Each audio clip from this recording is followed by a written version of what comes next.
Aujourd'hui, c'est dimanche, je serai trop simple dans mon message, pragmatique et doctrinal. Amen.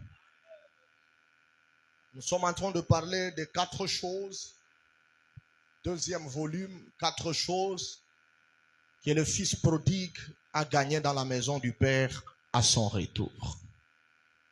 En d'autres termes, dans mon introduction, à chaque fois que le fils prodigue se décide de rentrer, il y a une récompense pour tout celui qui se décide de rentrer au pied de son Père.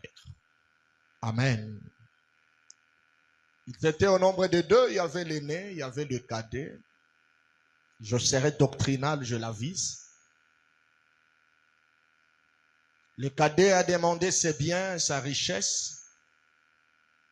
Il a réclamé l'héritage. Le Père lui a donné l'héritage. C'était à contre-cœur. Mais quand même, le Père lui a donné. Dieu, qui est notre Père, peut te donner quelque chose à contre-cœur. Quelqu'un ne m'a pas compris. Je répète. Dieu, qui est notre Père, il peut te donner quelque chose à contre-cœur. Mais il te donne. Vous savez, la chose la plus difficile dans la foi chrétienne, c'est la volonté de Dieu. Chanter, c'est facile. Parler en langue, c'est facile. Hein? L'effusion de l'esprit peut descendre, tu commences à parler en langue. Être baptisé, oui, c'est facile d'accepter le Seigneur Jésus-Christ. Il devient ton Seigneur et ton Sauveur. Nous te baptisons. Mais la chose la plus difficile dans la foi chrétienne, c'est faire la volonté de Dieu. Et en ce qui concerne la volonté de Dieu, il y a 2 sortes de volontés. Vous le savez déjà, il y a la volonté parfaite de Dieu et il y a aussi la volonté permissive. La volonté permissive, c'est ce que Dieu te donne sous pression. C'est ce que Dieu te donne parce que tu as insisté. Il finit par te les donner, mais ce n'était pas dans son plan A. Tu viens avec tant de versets devant Dieu, tu dis, la Bible déclare, fais de l'Éternel tes délices, et il te donnera ce que ton cœur désire. Comme Dieu respecte sa parole plus que son nom, il est obligé de le faire. Dieu voit que cette femme te fera chuter. Cette femme t'amènera à la mort. Mais tellement que tu l'aimes beaucoup, tu dis, Seigneur, il est écrit, fais de l'Éternel tes délices. Cet homme t'amènera loin de la volonté de Dieu. Mais tellement que tu l'aimes déjà beaucoup, tu viens avec des versets. Seigneur, fais de l'Éternel tes délices. Il te donnera ce que ton cœur désire. Papa, aucun fils ne peut te demander le pain et que tu lui donnes la pierre. Aucun fils ne peut te demander le poisson et que tu lui donnes le serpent. Jésus, tu pleures, tu jeûnes même. Tu as déjà une position devant Dieu. Pour connaître la volonté de Dieu, il ne faut pas avoir la position avant la prière. Parce que la position peut influencer la vision ou la révélation. Est-ce que je parle à quelqu'un? Et le Seigneur, par pitié, tu l'as déjà coincé avec sa parole. Il est faible devant sa parole. Il ne résiste pas devant sa parole. Oh, fais de l'Éternel tes délices. Il te donnera. Regarde comment je t'ai craint. Ah, il a fait de l'Éternel ses délices. Regarde comment je t'ai servi. Il a fait de l'Éternel tes délices. Regarde comment je suis fidèle. Il a fait de l'Éternel ses délices. Le Seigneur dit, bon, je suis obligé maintenant de faire ce que son cœur désire. Il le fait, mais après un temps, il y aura toujours des complications à la langue. C'est ce que nous appelons la volonté permissive. C'est l'Éternel qui te permet, mais malgré lui. Est-ce que les gens me captent très bien? Mais la volonté parfaite de Dieu, c'est lorsque tu es capable de dire oui même sur ce qui ne t'arrange pas. Et c'est ça la dimension de la foi la plus élevée. Tu es capable de dire oui, même pour quelque chose qui te fait mal. Tu es capable de dire oui même pour quelque chose que tu n'as pas encore compris. Mais ça fait mal, mais tu le fais. Et c'est ce qu'on appelle la volonté parfaite de Dieu. Donne-moi ton fils, ton unique, celui que tu aimes. N'est-ce pas? C'est une demande de Dieu. Moi, je pense que Abraham pouvait négocier avec Dieu. Il pouvait dire à Dieu, je peux chercher Ismaël dans le désert. Lui aussi, c'est mon sang. Je pense que s'il allait insister, Dieu allait dire à Abraham, donne même Ismaël et pas de problème. Comme tu me proposes Ismaël, donne même Ismaël. Mais comme Abraham avait une dimension de la foi élevée, il n'a pas proposé Ismaël. Il a accepté la demande de Dieu sans discussion avec le Seigneur. C'est pourquoi Abraham est considéré comme le père de la foi. Est-ce que vous me captez très bien? La plus haute dimension spirituelle, c'est l'obéissance à la volonté de Dieu. Et la volonté de Dieu ne viendra jamais sous forme du désir de ton cœur. Jamais. La volonté de Dieu est toujours opposée à nos désirs. La volonté de Dieu est toujours opposée à nos choix. Et quand Dieu te demande ce qui est opposé à tes désirs, opposé à tes choix, il est en train de tester la dimension de ton amour envers lui. C'est pourquoi il dira à Abraham, Abraham, Abraham, je sais maintenant que tu m'aimes. Je sais. C'est-à-dire la volonté de Dieu vient tester notre position du cœur envers le Créateur. Est-ce que j'enseigne très bien? Est-ce que je peux enseigner? Qui est là, qui me capte très bien? C'est-à-dire Dieu peut te donner quelque chose à contre, mais il te donne quand même. Prends. Tu as insisté, prends. Mais ce n'est pas ça. Il dit à Michée, pour que ce peuple croie que c'est moi qui t'ai envoyé, je te recommande une chose, mange les excréments d'une personne, mange le caca de l'homme, déshabille-toi, va maintenant prophétiser dans les rues de Jérusalem afin que ce peuple croie. C'était ça la volonté de Dieu pour Michée. Mais Michée regarde et dit non, non, non, non, non, je serai humilié. Le caca d'un homme. Seigneur, s'il te plaît, est-ce que tu peux me permettre de manger même le caca d'une vache? Le Seigneur dit bon, tant pis. Tu peux manger le caca d'une vache. Mais premièrement, Dieu n'a pas proposé ça. Dieu a accepté ça par la négociation du prophète Michée. Est-ce que je parle très bien? Est-ce que vous me captez très bien? Tu me donnes un amen, j'appelle quelqu'un. Celui que j'appelle, c'est le roi Ézéchias. Le Seigneur mandate un prophète pour aller dire à Ézéchias clairement qu'il mourra. Prépare le bien de ta maison car bientôt tu vas mourir. Arrange tout. Mais Ézéchias regarde et dit non, non, non, non, non, je n'aime pas la mort. Amen. Il dit, la mort là, la mort. Oh. Seigneur papa, non, la mort je ne veux pas. Le même Dieu, quand il écoute Ézéchias, commence à présenter ses autels. Donc les bonnes œuvres qu'il a fait pour l'œuvre de Dieu. J'ai chassé les idoles. J'ai tué des prêtres babyloniens. J'ai ramené les vrais cultes. J'ai fait ceci, cela. Le Seigneur dit que le monsieur, il a raison. Mais ma volonté était qu'il meure. C'était ça ma volonté. Mais les choses qu'il me présente, c'est au-dessus de ce que je suis en train de lui dire. Je suis obligé de délibérer. Il prend le même prophète, il dit, va dire à Ézéchias qu'il ne mourra pas. Je lui ajoute 15 ans.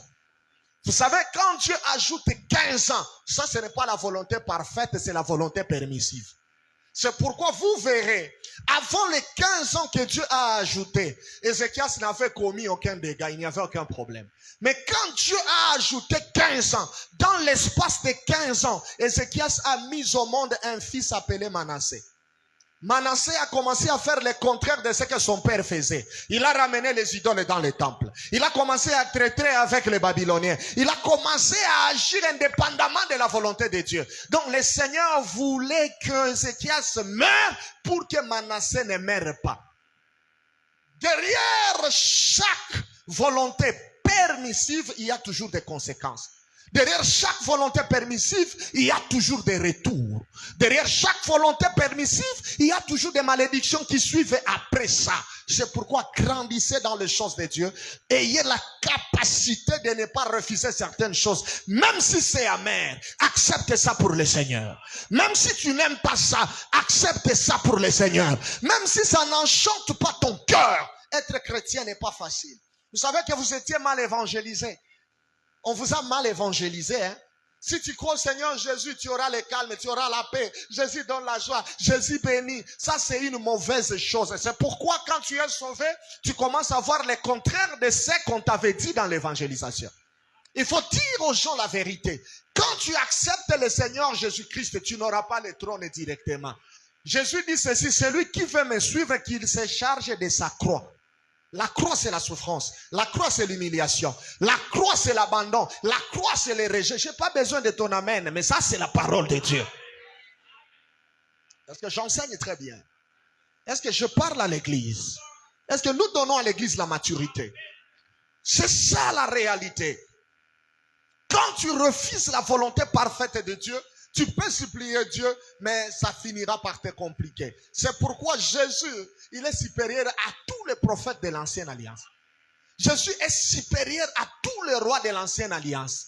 Ézéchias a vu la mort, il a négocié. Et il a dit, Seigneur, change ça. Et le Seigneur a changé. Mais je connais un homme. Il était en train de prier à Gethsemane. Lui aussi, il a vu la mort. Il a vu la coupe.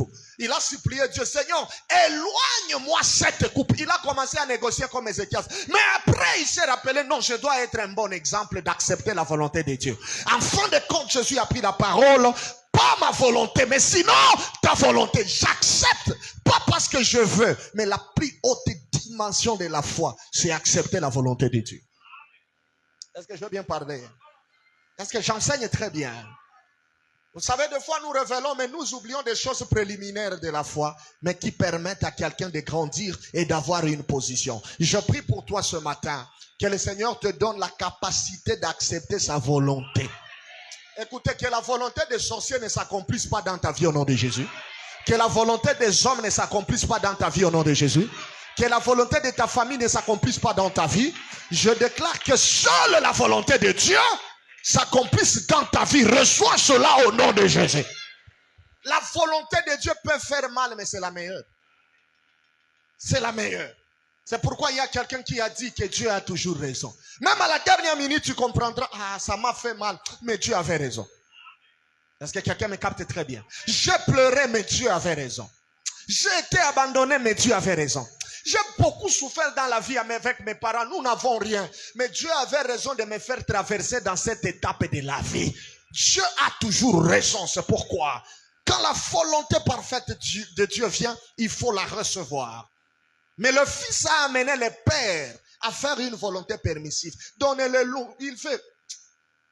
On peut lui donner, il peut partir. Mais ce n'était pas ça la volonté de Dieu. C'est pourquoi là où il est parti, il y a eu des problèmes, il y a eu des complications. Il a été dépouillé, il s'est retrouvé main vide. Et en fin de compte, gloire soit rendue à Dieu, il avait la conscience de la maison du Père. C'est pourquoi je t'avais dit qu'un enfant de Dieu est reconnu par sa dimension de la conscience. Quand tu perds la conscience, c'est que tu n'es pas de Dieu. Un enfant de Dieu, même dans le péché, il y a une voix qui lui dira toujours, toi, tu ne dois pas vivre cette vie. Ça, ce n'est pas ta vie, c'est la vie des autres. Si tu n'as pas la conscience, c'est que tu n'es pas de Dieu. Un enfant de Dieu est reconnu lorsqu'on découvre la conscience dans son cœur. Mais tu peux parler en langue, mais tu donnes aux gens des poisons. Tu n'as pas la conscience de faire le mal. Tu peux porter le bitamba, là, mais tu as la haine dans ton cœur. Tu n'es pas sauvé, tu n'as pas la conscience dans ton cœur. Un enfant de Dieu est reconnu par sa dimension d'avoir la conscience. Dans la maison de mon Père, dans la maison de mon Père. Et c'est par là où nous avons dit que le fils prodigue était là-bas avec le porceau, avec le prostitué, mais ce n'était pas chez lui. Amen. Et quand je parlais de fils prodigue comme nous, enfants de Dieu qui étions perdus dans le monde, je t'ai rappelé que nous sommes dans le monde, mais nous ne sommes pas de ce monde. Étant ici sur la terre, nous devons avoir la conscience de la maison de notre Père qui est l'éternité. Tout enfant de Dieu qui a le Saint-Esprit, c'est le Saint-Esprit qui est l'alerte générale qui doit te rappeler que tu n'es pas éternel sur la terre. Un jour tu mourras. Un jour tu abandonneras tes enfants. Un jour tu abandonneras ta femme. Un jour tu abandonneras tes biens. Mais la finalité de toutes choses, c'est le retour dans la maison de ton Père. C'est pourquoi avant de faire le mal, avant de te comporter mal, rappelle-toi que tu as un Père quelque part. Qui peut te voir là où ton pasteur ne peut pas te voir. Qui peut te voir là où l'onction prophétique ne peut pas te voir. Qui peut te voir là où ton mari ne peut pas te voir. Nous ne craignons pas les hommes, mais nous craignons celui qui a existé avant d'être. C'est pourquoi celui qui grandit spirituellement, il n'est pas esclave de la réputation.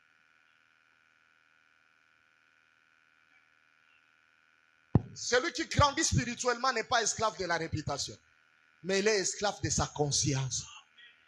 Il doit marcher avec une parole intérieure qui lui dit ça c'est faux, ça c'est bien, ça continue, ça insiste, ça c'est très bien, et c'est ça un enfant de Dieu.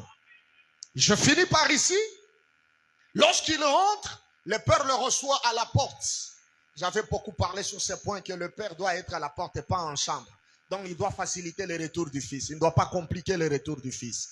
Et le père doit avoir un grand cœur. C'est pourquoi je vous avais dit, si tu vois un père combattre un fils, sachez directement que ce n'est pas un père, mais c'est un grand frère. Quelqu'un ne m'a pas compris. Oh, nous sommes ses pères dans les ministères. Mais si vous le combattez, vous n'êtes pas ses pères. Vous êtes ses collègues. Vous êtes seulement ses grands frères ou ses aînés. Parce qu'un père, il a un grand cœur. Un père ne combat jamais le fils. Lorsque le fils rentre, le père doit ouvrir le main pour recevoir le fils. Mais il y a des pères brigands, des pères Saoul.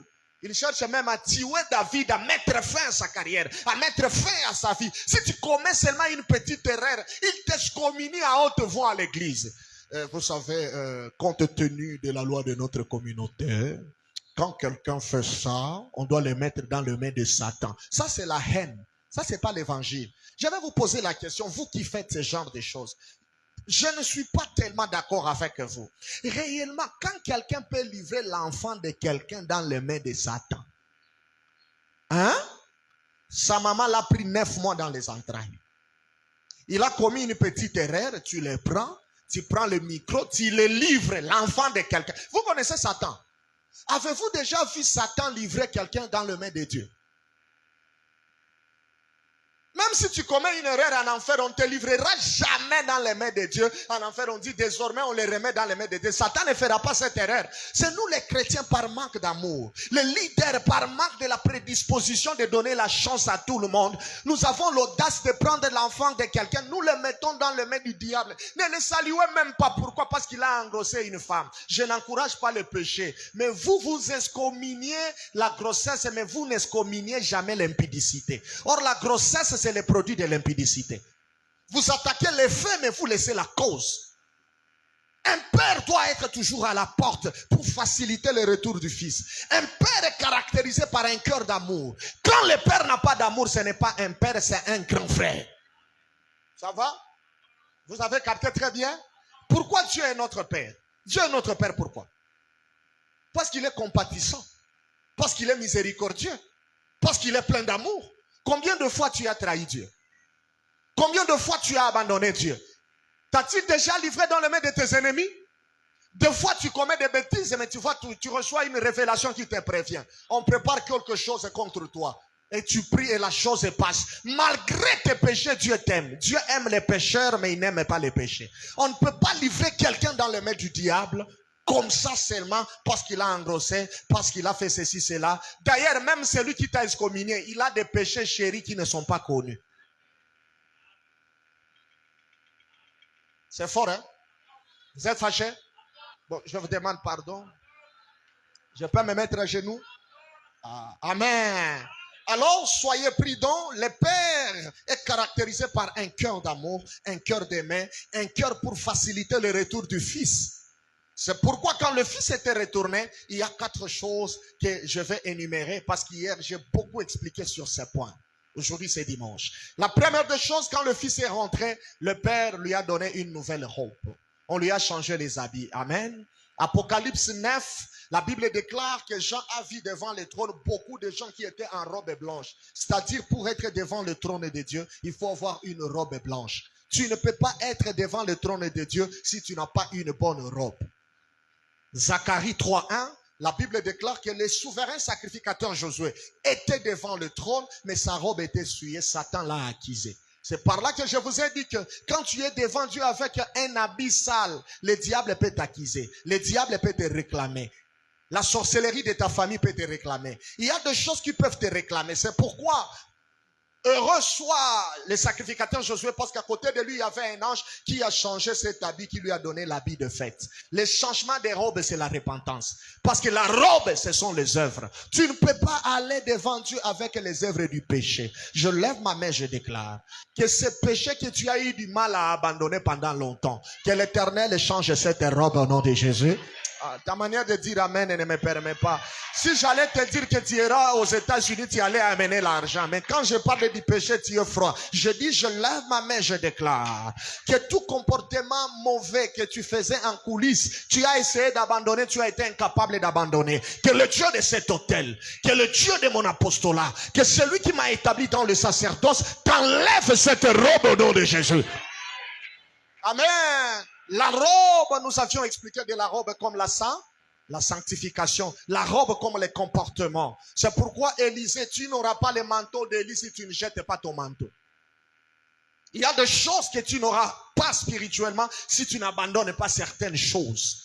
Si tu n'abandonnes pas l'impudicité, les vols, l'orgueil, la masturbation, la haine, tu es trop jaloux, tu n'apprécies jamais quelqu'un, tu ne reconnais jamais les efforts de quelqu'un. Quand quelqu'un est béni, toi tu sens quelque chose, c'est une mauvaise robe que tu dois enlever. Quand tu rentres dans la maison du Père, le Père te donnera la robe. Matthieu 22. Dans Matthieu 22, Jésus nous donne une parabole que j'ai expliquée hier. D'ailleurs, c'est déjà sur YouTube. Après culte, tu vas vérifier, tu vas partager à tes amis. Ça va aider beaucoup de gens. Il faut partager les liens. Amen. Vous allez constater une chose que Jésus, il donne une parabole d'un roi. Un roi qui avait organisé un festin, il a préparé la nourriture et il a invité beaucoup de gens. Il a donné des serviteurs des invitations pour aller appeler les gens. Lorsque les serviteurs sont partis, arrivés là où ils sont partis, la Bible déclare que les invités ont refusé d'aller manger la nourriture qui était préparée par ces rois. Là, c'est Matthieu 22. Amen. Et quand ils ont refusé, les rois étaient furieux. Le roi n'était pas content parce que sa première catégorie des invités a refusé de venir manger la nourriture qu'il a préparée. C'est alors qu'il dira maintenant à ses serviteurs, ouvrez la porte de la fête, permettez à tout celui qui est en route d'entrer. Même celui qui n'avait pas l'invitation pouvait entrer et venir manger la nourriture. Mais dans cette fête, il y a quelque chose qui me bénit. Le roi a constaté qu'en fin faux, il y avait quelqu'un qui avait une mauvaise robe, mais qui était dans la fête. Le roi ordonna qu'on prenne cette personne qui a une mauvaise robe, qu'on les jette dehors dans les ténèbres. En d'autres termes, tout celui qui a une mauvaise robe, qui a un mauvais comportement, sa place n'est pas dans la présence de Dieu. Sa place, c'est dehors dans les ténèbres. Est-ce que j'enseigne très bien?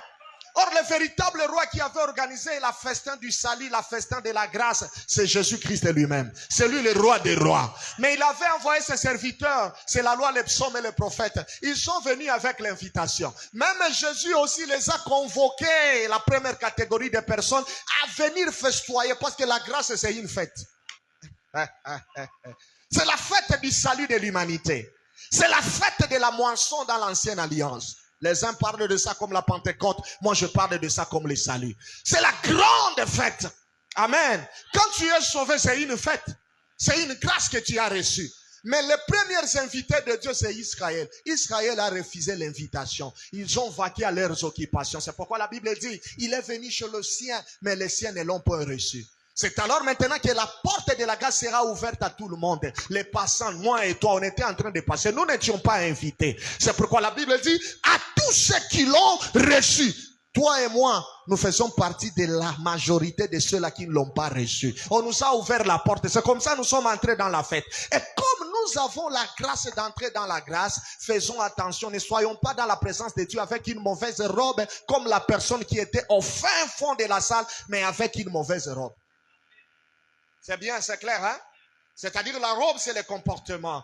Quand tu rentres au pied de Dieu, tu dois travailler ton comportement, tu dois travailler les œuvres. La deuxième des choses, rapidement, la Bible déclare, on lui a donné le sandal. Amen. On lui a dit, porte les sandales. J'ai expliqué les sandales, amen. J'ai parlé du sandal comme le droit de rachat. Ruth 4.1. La Bible dit que lorsque le mari est mort, on doit chercher un proche parent, quelqu'un qui est de sa famille, pour racheter la femme du défunt. C'est pas ça? Dans nos cultures bantoues, on appelle ça kupiana. Ton grand frère est mort, c'est pas ça? Tu prends sa femme, ça a existé chez les Juifs. Alors, Ruth et Naomi, c'était deux veuves. La belle-mère qui était juive et Ruth qui était moabite, quelqu'une des nations. Maintenant, les deux n'avaient qu'un seul mari. Les gens n'ont pas compris mon langage. Les deux n'avaient qu'un seul homme. L'homme qui était là, c'est Boaz. C'est seul Boaz qui était le proche parent des deux hommes qui étaient morts. Or, dans la loi juive, lorsque quelqu'un a le droit de rachat, il doit porter les sandales. Mais dans Ruth 4.1, la Bible dit que Boaz était sorti. Il est arrivé dans le chemin et les passants passaient. La Bible dit, un tel l'a vu. Oh my God. Un tel l'a vu. Il a compris que lui, en passant, il ne peut pas racheter Ruth, il ne peut pas racheter Naomi. Lequel elle a enlevé les sandales, il a donné ça à Boaz parce que Boaz avait la capacité de racheter et Ruth et de racheter et Naomi. Vous avez compris, les enfants de l'aigle? Les choses sont simples. Le un tel là, c'est Moïse. Dans Exode 3:5, lorsqu'il a compris qu'il ne peut pas te racheter. Il ne peut pas racheter les deux femmes. Les deux femmes, c'est l'église des nations et Israël. C'est ça, Ruth et Naomi. Quand Moïse a compris qu'il ne peut pas nous racheter, il a enlevé les sandales dans Exode 3:5. Il a compris qu'il n'a pas le droit de rachat. Mais moi, je connais le véritable Boaz. Le narcisse de Saron, Jésus-Christ de Nazareth. Lui, il a le droit de rachat. Lui ne peut pas enlever les sandales. Pourquoi? Parce que la Bible déclare que quand Jean l'a vu, il a dit, je ne suis pas digne de délier le courroie de ses sandales. Donc c'est Christ qui a le droit de rachat. C'est seul Christ qui peut te racheter de la malédiction de ta famille. C'est seul Christ qui peut te racheter de la condamnation. C'est seul Christ qui peut te racheter de l'humiliation. C'est seul Christ qui a la capacité de te racheter. C'est pourquoi je ne croirai jamais à un prophète qui vient sans soulier, prenant la place de Christ. Et quand tu n'as pas les souliers, tu n'as pas le droit de rachat. C'est fort, hein? Vous avez compris? Est-ce que c'est bien, c'est clair ou bien c'est pas clair? J'ai expliqué beaucoup de mystères. La vidéo a beaucoup de détails. C'est déjà sur YouTube. Il y a beaucoup de détails sur ces points-là. Et nous avions fini par expliquer que les sandales, c'est les ailes de l'évangile. Amen. L'évangile, c'est la parole. Vous savez que la terre est maudite depuis le jardin d'Éden. La terre doit produire les épines. Si tu n'as pas les sandales, tu vas piétiner les épines. Si tu n'as pas la parole, tu piétineras les épines. Tu vas abandonner la foi. Tu n'arriveras pas là où le Seigneur veut que tu ailles. Je déclare au nom de Jésus qui m'a établi que malgré les épines qui sont placées par tes ennemis, tu arriveras là où Dieu veut que tu arrives. Rien n'empêchera ta marche. D'ailleurs, je te révèle une chose. Le serpent mordit Christ au talon à la croix parce que Christ n'avait pas les sandales. Il avait déjà donné les sandales à l'église. Il nous avait déjà transféré le pouvoir. Il nous avait déjà transféré la capacité. Mais j'aimerais informer à quelqu'un, tu as reçu le pouvoir d'écraser aussi les scorpions, d'écraser l'aspic, d'écraser la tête du serpent. Mais toi, tu ne seras pas mordu au talon parce que tu as les sandales. Tu as l'évangile, tu as la parole. Même si tu écrases la sorcellerie ne te touchera pas au nom de Jésus. J'informe aux gens qui t'ont mis des capopos dans le chemin que cela ne te touchera pas parce que tu as la parole. La Bible déclare qu'il donnera les ordres aux anges. Ils te transporteront afin que ton pied ne heurte contre une pierre. Quand tu as les sandales, ton pied ne heurtera pas. Parce que les anges vont te transporter. Je déclare au nom de Jésus que la parole soit ton bouclier, que la parole soit ta sécurité, que la parole soit ta couverture, que ta parole te précède au nom de Jésus. La troisième des choses, on a tué les veaux gras. Amen. Lévitique 9:1, la Bible déclare que pour l'expiation du péché, on devait tuer les veaux gras. Quand le Fils retourne, il ne peut pas retourner s'il n'y a pas eu un veau gras qui était tué. Amen. Or, le veau gras, c'est qui en réalité? Si nous faisons un voyage dans l'Apocalypse, Jean a vu 4 êtres vivants. L'un avait la face du lion, l'autre avait la face de l'aigle, l'autre avait la face de l'homme, mais l'autre avait la face du veau. Ah, c'est que le veau gras fait partie des 4 êtres vivants. Or, les 4 facettes des êtres vivants, c'est la facette de Dieu dans 4 dimensions. Il est le lion, il est l'aigle, il est le fils de l'homme et il est le véritable veau. Ah, c'est-à-dire, pour que le fils retourne dans la maison du Père, il faut qu'il y ait un veau qui va accepter de donner sa vie.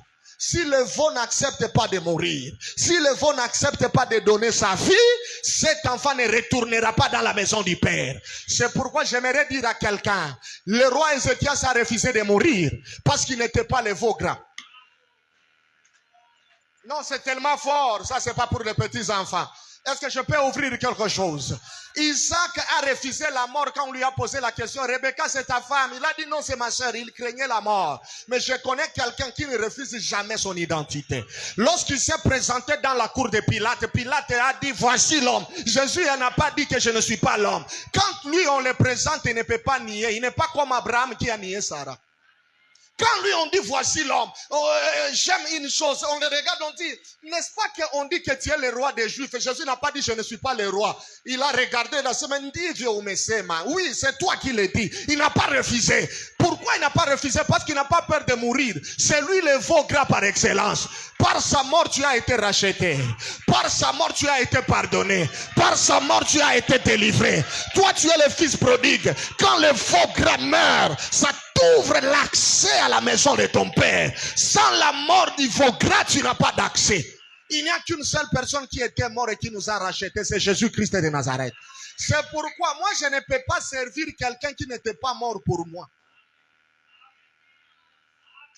Est-ce que je peux dire très haut? Branham, c'est un prophète de Dieu. Ça, je l'ai dit à haute voix. Mais il n'est pas le Seigneur Jésus-Christ. Il était mort par accident. Il n'était pas mort volontairement. D'ailleurs, il ne savait même pas qu'il va mourir. Il était mort brusquement. Mais je connais quelqu'un qui a vu la mort, mais il a accepté d'affronter la mort. Il n'a pas refusé de mourir. Il s'est donné lui-même. On ne l'a pas pris par force. Quand les soldats romains sont venus lui poser la question, il a dit, qui cherchez-vous? Ils ont dit Jésus-Christ de Nazareth. En répétant seulement son nom, les soldats étaient par terre. En d'autres termes, ils étaient incapables de le tenir. Parce que lui, il est le bélier, il est aussi le veau gras. Or, la puissance du bélier, ce sont ses cornes. Quand le bélier a encore les cornes, c'est impossible de l'arrêter. Avant d'arrêter un bélier, il faut d'abord maîtriser ses cornes. Donc, les cornes du bélier, c'est ce qui constitue la puissance du bélier.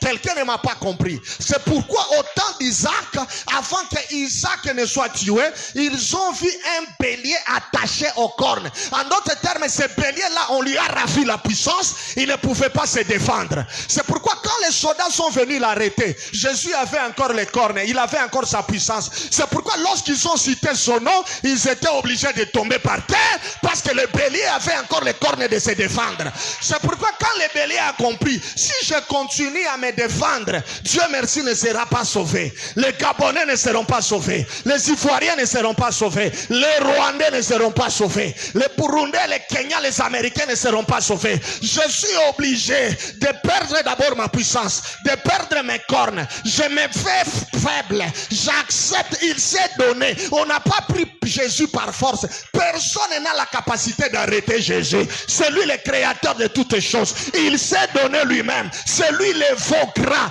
Il s'est sacrifié. Il a donné sa vie en rançon. Il s'est exposé dans le main de brigands afin que toi, le fils prodigue, tu rentres dans la maison de ton père. Avant de croire en Kimbangu, pose-toi la question s'il était crucifié pour toi. Avant de crier, Branham est Dieu, est-ce qu'il était mort pour toi? Branham n'est pas Dieu, il est prophète américain qui était envoyé par Dieu. Mais il n'est pas Dieu. Il ne sauve pas. Amen. Il n'est pas le veau gras. Ce n'est que le veau gras qui nous donne accès dans la maison du Père. Et le veau gras, c'est Jésus-Christ de Nazareth. Donc, la troisième des choses que le fils prodigue a gagné, c'est le veau gras. Ah, c'est fort, hein? La quatrième des choses, le père a pris la bague, il l'a mis dans sa main. La bague symbolise beaucoup de choses. La bague symbolise l'autorité.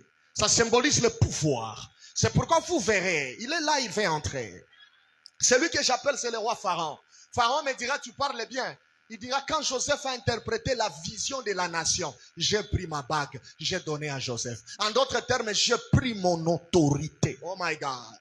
J'ai pris mon pouvoir. Je lui ai dit que la chose qui me sépare de toi, c'est le trône. Mais tu peux agir à mon nom. Tu peux opérer à mon nom. Tu peux faire tout avec la bague là. Il a pris son pouvoir. Il a donné ça à un inconnu. Le roi qui donne le pouvoir à un inconnu. J'aimerais dire à quelqu'un, tu as la bague. Quand tu as accepté Jésus-Christ, tu as un pouvoir. Mais la Bible dit, il est venu chez les siens, mais les siens ne l'ont point reçu. À tous ceux qui l'ont reçu, il les a donné le pouvoir. Voilà la bague du roi. Voilà la bague du Père. Il te donne sa bague afin que tu opères comme lui, bien que tu n'es pas lui. Ah, il est là, il va entrer. Celui qui entre, c'est Naaman. Naaman dira, quand je voulais tuer les Juifs, la première des choses, on m'a ravi la bague parce que j'exerçais au nom du roi. Mais quand on a pris la bague, on a donné ça à Mardoché. C'est Mardoché qui a commencé à opérer avec le pouvoir de la royauté. J'aimerais dire à quelqu'un, tu as un pouvoir en toi. Les sorciers n'ont pas un pouvoir devant toi. Les magiciens n'ont pas un pouvoir devant toi. Je voulais te rappeler que tu as la bague de ton père. Tu peux aussi chasser les démons. Tu peux chasser la pauvreté. Tu peux affronter les magiciens. Qu'aucune personne ne t'intimide. Oh, c'est ta tante qui t'avait maudit. Tu as la bague et tu as le pouvoir. Quand tu reçois le Seigneur Jésus-Christ, il est ton Seigneur et ton Sauveur. Tu as un pouvoir en toi. Tu ne dois pas être un chrétien pleurnichard, un chrétien qui a peur des sorciers, un chrétien qui a peur des démons. Quand les rats passent au nom de Jésus, ça c'est une peur de bébé spirituel. Nous avons la bague. Amen. Voilà les 4 choses que le fils prodigue a gagnées dans la maison de son père. Que le Seigneur bénisse sa parole.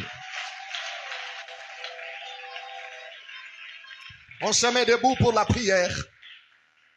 Tu élèves ta main. Oh, thank you, Jesus. Élève tes 2 mains. Thank you, Jesus. Thank you, Jesus. Thank you, Jesus. Élève tes 2 mains. Élève tes 2 mains. Élève tes 2 mains. Élève tes 2 mains.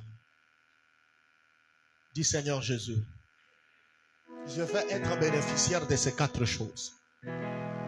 Je suis déjà dans ta maison.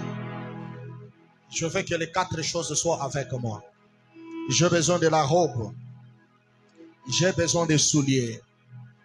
J'ai besoin du veau gras. J'ai besoin de la bague. J'ai besoin du pouvoir. Je suis tellement combattu. Même dans le rêve, on me combat. On me pourchasse dans les rêves. Alors que je suis enfant de Dieu, j'ai un pouvoir. Je déclare au nom de Jésus. À partir de ce matin, je vais pourchasser ceux-là qui me chassaient. Je vais pourchasser ceux-là qui me chassaient. Je déclare au nom de Jésus. J'ai la suprématie sur la sorcellerie de la famille. Tous les sorciers de ma famille sont sous mes pieds. Je les écrase. Au nom de Jésus. Au nom de Jésus. Jésus-Christ déclare que tout pouvoir m'a été donné. Si Jésus a un pouvoir, la Bible déclare que tel qu'il est, tel que nous sommes, s'il a un pouvoir, j'ai aussi ce pouvoir. Je crase les sorciers. Je crasse la pauvreté. Je crasse tous les combats dans ma maison. Parce que j'ai le pouvoir. Je crasse les esprits de mort. Les esprits de maladie. Les esprits de divorce. Les combats spirituels dans ma maison. Les réalités spirituelles que je ne comprenne pas. Même toi qui es en direct, répète cette prière avec nous. Commence à taper les mains. Tu commences à déclarer. Tu commences à écraser. Rabasabaraba.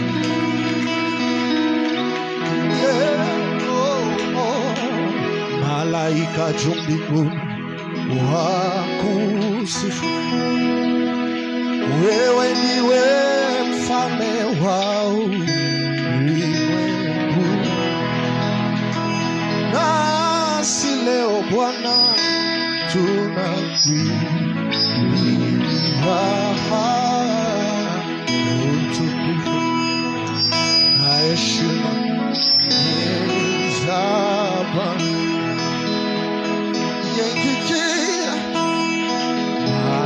Malaika jumbinguni watusifu, wewe ndiwe mfalme wa ulimwengu. Nasi leo Bwana tunakuimbia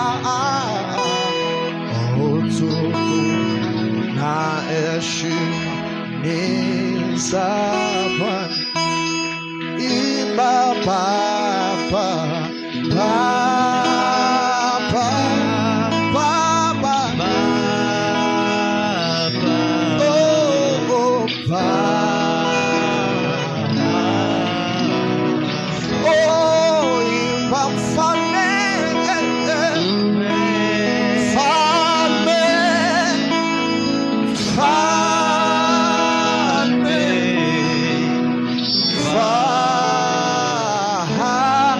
détruis tout ce qui te détruisait. Détruis tout ce qui te détruisait. Tu as un pouvoir. Je détruis la sorcellerie dans ma vie, dans ma maison, dans mon ministère. Au nom de Jésus.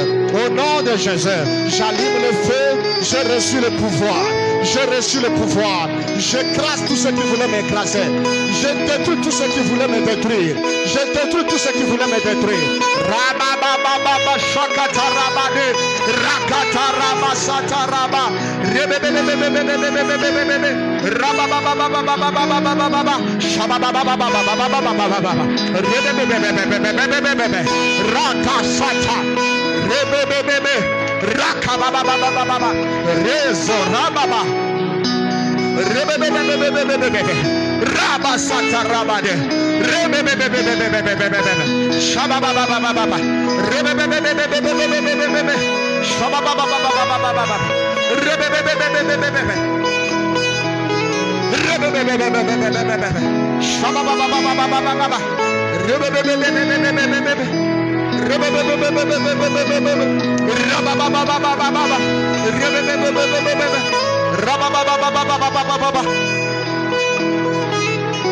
Au nom de Jésus, je détruis.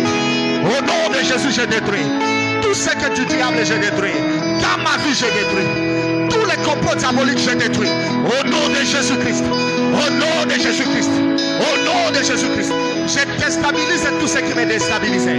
Je déstabilise tout ce qui déstabilisait ma bénédiction. Tout ce qui déstabilisait ma maison. Tout ce qui déstabilisait mes enfants. J'allume le feu. J'allume le feu. J'allume le feu. J'allume le feu.